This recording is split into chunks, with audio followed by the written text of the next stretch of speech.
Skating buffalo. Lalpur नाम के गांव में गजेंद्र नाम का चोर रहता था।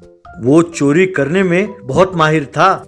एक दिन गजेंद्र अपने दोस्त से, यार ये छोटी मोटी चोरियां और कब तक करते रहेंगे? अरे बहुत प्लानिंग करके चोरी की, तब भी इस गांव में 10,000 से ज्यादा नहीं मिलेगा। तब उसका दोस्त, हाँ यार, ऊपर से अपनी फोटो पुलिस स्टेशन में ही नहीं, गहनों के दुकान पर, स्टील बर्तन के दुकान पर, हर जगह चिपका दिया इन्होंने। यार कुछ नया प्लान कर यार। ऐसा कह ही रहा था कि वहाँ एक भैंस करके चिल्लाने लगा। तभी गजेंद्र को एक उपाय सूझा। गजेंद्र अपने दोस्त से, यार बात सुन, हम भैंस क्यों नहीं चुराते? एक भैंस को बेचा तो कम से कम 60,000 रुपए मिलेंगे। तब उसका दोस्त, अरे यार तू मजाक कर रहा है। गजेंद्र, मैं सच कह रहा हूँ यार।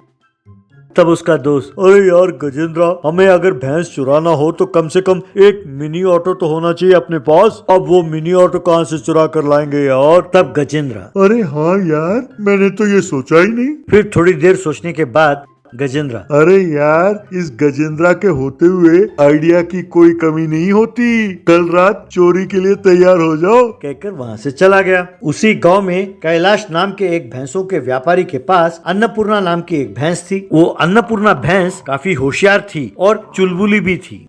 कैलाश अन्नपूर्णा से, अरे वाह अन्नपूर्णा, आज अगर तुमने दूध वाले को ठीक से दूध नहीं दिया तो मैं तुम्हें किसी को बेच दूंगा, कह देता हूँ। हाँ, मैं तो ये सोचकर चुप हो जाता हूँ कि तुम इस घर में पैदा हुई थी, वरना मैं तुम्हें कब का बेच देता। तब अन्नपूर्णा अपने मन में, अरे कैलाश, क्या तुम मुझे छोड़कर कहीं रह सकते हो? और वैसे भी अगर तुमने मुझे किसी को बेच दिया तो मैं उसे दूध दोने नहीं दूंगी। हाँ, तब वो खुद ही मुझे 2 दिन के बाद तुम्हारे पास लौटाकर चला जाएगा।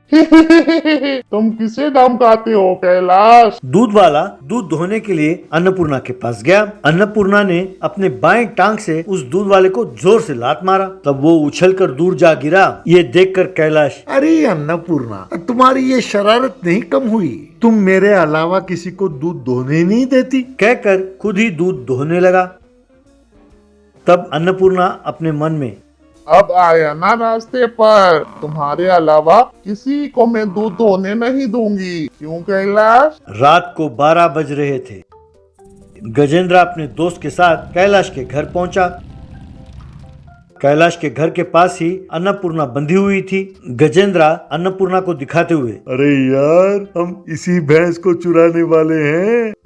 तब उसका दोस्त, अरे यार, मैंने कल ही तो तुम्हें कहा था कि इसे लेके जाएंगे कैसे? अब तुम मेरे साथ मजाक कर रहे हो। तभी गजेंद्र अपने थैली से स्केटिंग शूज निकालकर उसे दिखाया। वो देखकर उसका दोस्त, पर इससे क्या होगा?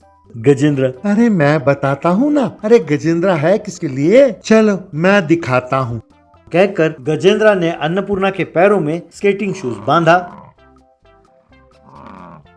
तब अन्नपूर्णा अपने मन में, अरे चोर कमीनों, तुम दोनों की ये हिम्मत कि मेरे पाँव में स्केटिंग शूज बांध दो हैं? मैं तुम दोनों को यूं नहीं छोड़ूंगी। अब तुम लोगों के नाक में दम ना किया तो मेरा नाम भी अन्नपूर्णा नहीं, याद रखो। गजेंद्र ने स्केटिंग शूज बांधा और अन्नपूर्णा को खींचने लगा। उनके साथ थोड़ी दूर तक वो भैंस चली। यूं चलने लगे तो थोड़ी दूर पर एक ढलान आई। गजेंद्र उस ढलान से बचने के लिए बाईं ओर मुड़ा, लेकिन अन्नपूर्णा उस ढलान की ओर ही जाने लगी। गजेंद्र उसकी रस्सी पकड़कर उसे रोकने की कोशिश कर रहा था, लेकिन वो काफी तेजी से जाने लगी और रस्सी पकड़े हुए गजेंद्र और उसके दोस्त को भी खींचकर ले जाने लगी। दोनों लोटनी खाने लगे। जब ढलान खत्म हुआ तो दोनों उठे। हाय रे, बाप रे, अरे इस भैंस ने क्या कर दिया यार? कहकर कपड़ों से धूल छटकाने लगे। तो तब भैंस अपने मन में, अरे भाइयों, ये तो सिर्फ ट्रेलर है, पिक्चर अभी बाकी है मेरे दोस्त। तुम दोनों मुझसे पंगा लेते हो हैं? आज तुम दोनों मेरे हाथ फंस गए। कहकर हंसने लगी। गजेंद्र दूल पहुंचते हुए उठा तभी अन्नपूर्णा बाईं ओर भागने लगी। गजेंद्र उसके पीछे पीछे भागने लगा। तभी अचानक वो भैंस दाईं ओर मुड़ गई। यूं उस सारे सड़क पर गजेंद्र को दौड़ा रही थी। आखिरकार बड़ी मुश्किल से गजेंद्र ने भैंस की पूंछ को पकड़कर उसे रोका। गजेंद्र के दोस्त ने उसकी मदद की। तब अन्नपूर्णा को बहुत गुस्सा आया। उसने बड़े जोर से अपनी पूंछ को हिलाया। पूंछ घुमाते ही दोनों जाकर सीधा कूड़ेदान में गिरे। तब तक सुबह हो गई। अन्नपूर्णा तेजी से जाकर कैलाश के घर के बाहर खड़ी हो गई। कैलाश ने बाहर आकर अन्नपूर्णा को देखा। उसके पाँव में से स्केटिंग शूज उतारते हुए कैलाश, अरे ये कौन है जिसने तुम्हारे पाँव में स्केटिंग शूज बांधा? वो जिंदा है कि मर गया? कहकर हंसते हुए अन्नपूर्णा को घर के अंदर ले गया।